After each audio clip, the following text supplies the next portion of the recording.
NASA ने ये हकीकत छुपा ली थी, लेकिन इस मूवी ने सब एक्सपोज कर दिया। अगर आज रात आसमान से ये चीज़ इतर गई, तो कोई भी जिंदा नहीं बचेगा। इंसानों ने खुद अपनी तबाही को खला से बुला लिया। ये एलीन मारने नहीं आया, बल्कि इंसान को कंट्रोल करने आया है। इस एक गलत सिग्नल ने पूरी ज़मीन को खतरे में डाल दिया। ये स्पेस मिशन नहीं, इंसानियत का आखिरी दिन था। एलीन इतना खतरनाक कि गोलियां भी काम नहीं करती। रेगुलर दिखाई देते हैं और हमेशा की तरह जब यूएफओ स्टेशन के पास आता है तो नासा फाइट काट देता है। जुलाई 2016 में एक रहस्यमयी चीज इंटरनेशनल स्पेस स्टेशन की तरफ बढ़ती हुई दिखाई दी। लाइव फीड देखने वाले एक व्यक्ति ने बताया कि यह हीरे के आकार की थी। जैसे ही चीज स्टेशन के पास पहुंची, ट्रांसमिशन अचानक बंद हो गया। जनवरी 2017 में एक ऑब्जर्वर लाइव फीड देख रहा था, तभी अचानक फीड कट गई। कुछ सेकंड बाद यह वापस चालू हो गई और एक रहस्यमयी चीज दिखाई दी। उसने बताया कि पहले यह छोटी थी, फिर बड़ी होती गई, 25 सेकंड तक। उसने कहा कि अपनी अजीब हरकतों और ऊंचाई की वजह से यह जरूर कोई एलियन क्राफ्ट रही होगी। नाटकीय म्यूजिक बजता है। मार्च 1974 में यूएसएस टोपांग, जो rear admiral Dean Reynold Sackett की कमांड में एक सबमरीन थी, अटलांटिक महासागर में आइसलैंड और नॉर्वे के जान मायन आइलैंड के बीच अपनी यात्रा पर थी। बर्फ की चोटियों के नीचे अपने हथियारों की टेस्टिंग करते समय सबमरीन गलती से एक अनजान उड़ने वाली चीज पर आ गई। जो कुछ वे देख रहे थे, उससे घबराकर उन्होंने एक नहीं बल्कि कई क्राफ्ट की तस्वीरें लीं। ये तस्वीरें टॉप सीक्रेट रहीं, लेकिन एक अनजान सोर्स ने इन्हें एक फ्रेंच पैरानॉर्मल मैगजीन को लीक कर दिया।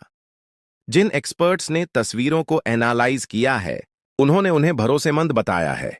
ड्रामेटिक म्यूजिक बजता है। यूएस आर्मी के 3 वेटरन्स ने 2014 में हुई अपनी अनोखी मुलाकात के बारे में बताया है, जिसे आखिरकार उनके कमांडिंग ऑफिसर्स ने दबा दिया था।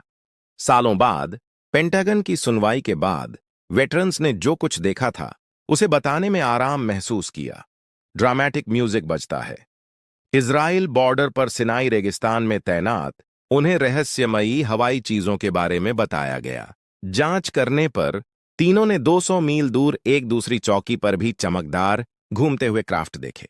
एक वेटरन ने इसे एक बड़ी चीज बताया, जिसके साथ कई छोटी चीजें थीं जो हवा में कुत्तों की लड़ाई की तरह बातचीत करती या हाथापाई करती दिख रही थीं।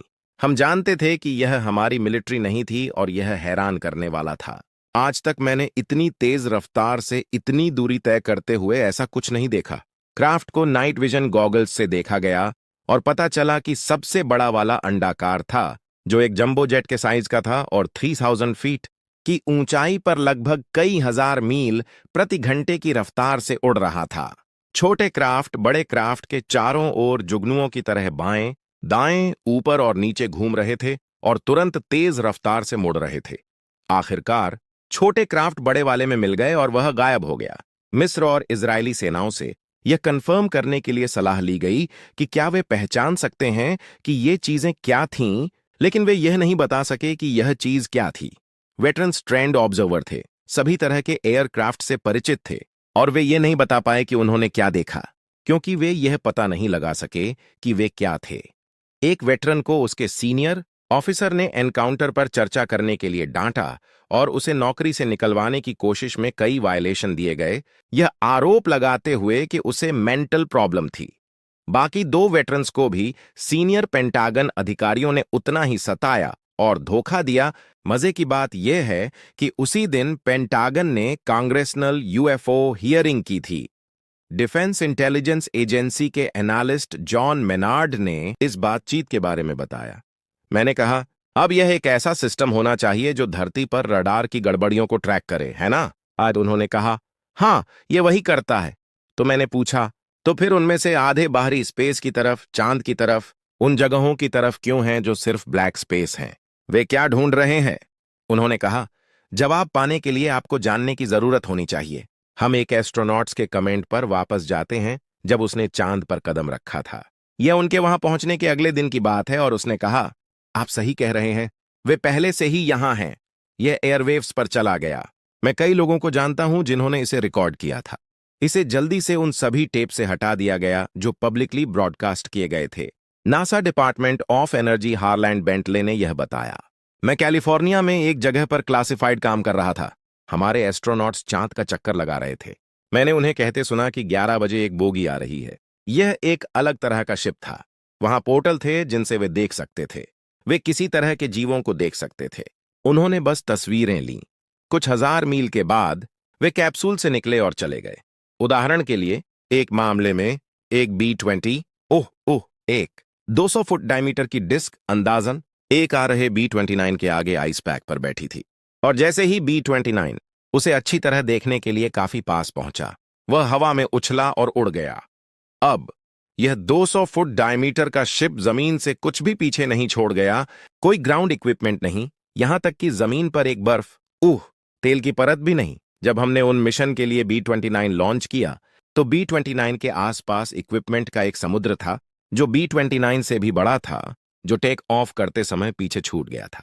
हमारे पास एक और रिपोर्ट थी जो पानी से निकली और B-29 के सामने से उड़ गई। हमारे पास एक रिपोर्ट थी। पूछते हैं, तो फिर उनमें से आधे लोग बाहरी स्पेस की तरफ, चांद की तरफ, उन जगहों की तरफ क्यों इशारा कर रहे हैं जो बस खाली जगह हैं? वे क्या ढूंढ रहे हैं? वह कहता है, जवाब पाने के लिए आपको जानने की जरूरत होनी चाहिए। हम एक एस्ट्रोनॉट्स के कमेंट पर वापस जाते हैं जब उसने चांद पर कदम रखा था। यह उनके वहां पहुंचने के अगले दिन की बात है और वह कहता है, तुम सही हो। ड्रामा वाला म्यूजिक, वे पहले से ही यहां हैं। यह एयरवेव्स पर चला गया। मैं कई लोगों को जानता हूं जिन्होंने इसे रिकॉर्ड किया था।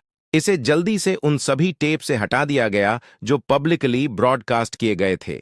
NASA department of energy Harland Bentley ने यह बताया। मैं कैलिफोर्निया में एक फैसिलिटी में क्लासिफाइड काम कर रहा था। हमारे एस्ट्रोनॉट्स चांद के चारों ओर एक लूप बना रहे थे। मैंने उन्हें कहते सुना कि 11 बजे एक बोगी आ रही है। यह एक अलग तरह का शिप था। वहां पोर्टल थे जिनसे वे अंदर देख सकते थे। वे किसी तरह के जीवों को देख सकते थे। उन्होंने बस तस्वीरें लीं। कुछ हजार मील के बाद वे कैप्सूल से उड़ गए और चले गए। नाटकीय संगीत, उदाहरण के लिए, एक मामले में एक B-20 शामिल था। एक 200 फुट व्यास वाली डिस्क अनुमान आ रहे B-29 के आगे बर्फ की परत पर रखी थी। और जैसे ही B-29 उसे अच्छी तरह देखने के लिए काफी करीब पहुंचा, वह हवा में उछला और उड़ गया।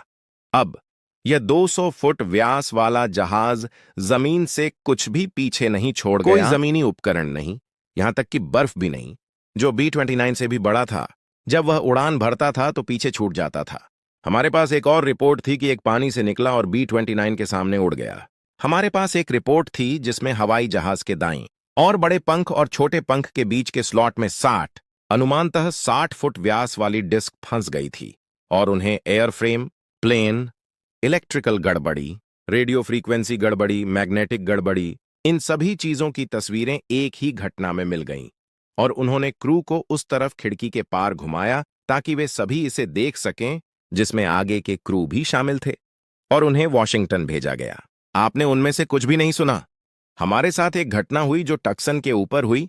ओह गॉड, मुझे लगता है कि यह लगभग 1975 या 76 की बात है, जहां एक B-29 बॉम्बर टक्सन के उत्तर में कैटालिना पहाड़ों के ऊपर एक टैंकर पर ईंधन भर रहा था। और जब वे ऐसा कर रहे थे तो एक बड़ी डिस्क लगभग 60 फीट डायमीटर की ईंधन भरने के ऑपरेशन के करीब आ गई, जैसे कि वह उसे देख रही हो। और टैंकर क्रू और B-29 क्रू दोनों ने उसे देखा और यह 12 से 15 मिनट तक वहीं रहा। उन्होंने सभी क्रू को फिर से घुमाया, सभी ने इसे देखा। उन्होंने अपनी कोडेड रिपोर्टिंग में इसकी रिपोर्ट की और जब हवाई जहाज लैंड हुआ तो क्रू को अलग अलग कमरों में भेज दिया गया और headquarter air defence force, western air defence force area को इन्फॉर्म कर दिया गया। जब रूडी पेस्टालॉजी अपनी टीम के साथ दरवाजे से बाहर निकले तो उन्होंने देखा कि बहुत सारे लोग सड़कों पर ऊपर देखा और यहां हाई स्टेशन पर यह सिल्वर डिस्क है और एक और इस तरह मैदान पर आगे पीछे जा रही है। वैसे ये कभी पब्लिक में नहीं बताया गया, तो जो सड़कों पर ऑपरेट किया गया, फिर अलग कमरों में और एयर डिफेंस फोर्स एरिया को नोटिफाई किया गया। और जब रूडी पेस्टालॉजी अपनी टीम के साथ दरवाजे से बाहर निकले तो उन्होंने देखा कि बहुत सारे लोग सड़कों पर खड़े थे और सब मुंह खोले ऊपर देख रहे थे। उन्होंने ऊपर देखा और यहां हाई स्टेशन पर एक सिल्वर डिस्क थी और दूसरी इस तरह मैदान पर आगे पीछे जा रही थी। वैसे यह सब कभी पब्लिक में नहीं बताया गया। तो जो सड़कों पर नीचे उड़ रहा था वह हाई स्टेशन पर चला गया और सबसे ऊपर वाला नीचे आया और लगभग 15 मिनट तक वही करता रहा। यह चलता रहा। जब यह घटना खत्म हुई तो लोग लंच करने चले गए, लेकिन बेस पर मौजूद बड़े स्पीकर्स ने सभी को ब्रीफिंग के लिए अपने अपने सेक्शन में जाने का ऑर्डर देना शुरू कर दिया। इस बीच सेक्शन कमांडरों और स्टाफ ऑफिसर्स से कहा गया कि वे लोगों को इकट्ठा करें और उन्हें बताएं कि यह एक मिलिट्री एक्सरसाइज थी जिसे उन्होंने उन्होंने उन्होंने देखा था, और यह एक सीक्रेट एक्सरसाइज थी और यह उनके काम के लायक होगा कि वे इसके बारे में किसी को भी कुछ न बताएं, यहां तक कि घर पर अपने परिवार को भी नहीं। और वे सड़क पर निकल आए और उन्होंने तस्वीरें खींचनी शुरू कर दी और जो कुछ हो रहा था उसकी मूवी बना ली। जब वे वहां से निकले तो उनके पास काफी कुछ था। उनके पास 35 मिलीमीटर फिल्म के कई रोल थे, लगभग 6 प्रेस पैक, 4 या 5 प्रेस पैक। उनके पास मूवी फिल्म के रोल थे और उनके पास 35 मिलीमीटर फिल्म थी, पूरा रोल शूट किया हुआ। और वे लंच पर भी नहीं गए। उन्होंने फोटो लैब बंद कर दी, अपना सारा फोटो गियर वहां ले गए और उन्होंने प्रो लैब के लोगों से इसे प्रोसेस करने को कहा जबकि वे देख रहे थे। उन्हें अपने सारे प्रिंट मिल गए, सैकड़ों प्रिंट, क्योंकि उन्होंने M36 शॉर्ट रोल और 4x5 प्रेस में कई रोल शूट किए थे। तो फोटो लैब ने उन सबको प्रिंट कर दिया। तो हम वहां ये देखने गए कि बेस हमें क्या बताएगा। उन्होंने हमें बताया कि कुछ नहीं हुआ। तो हमने पूछा कि क्या हम फाइलें देख सकते हैं।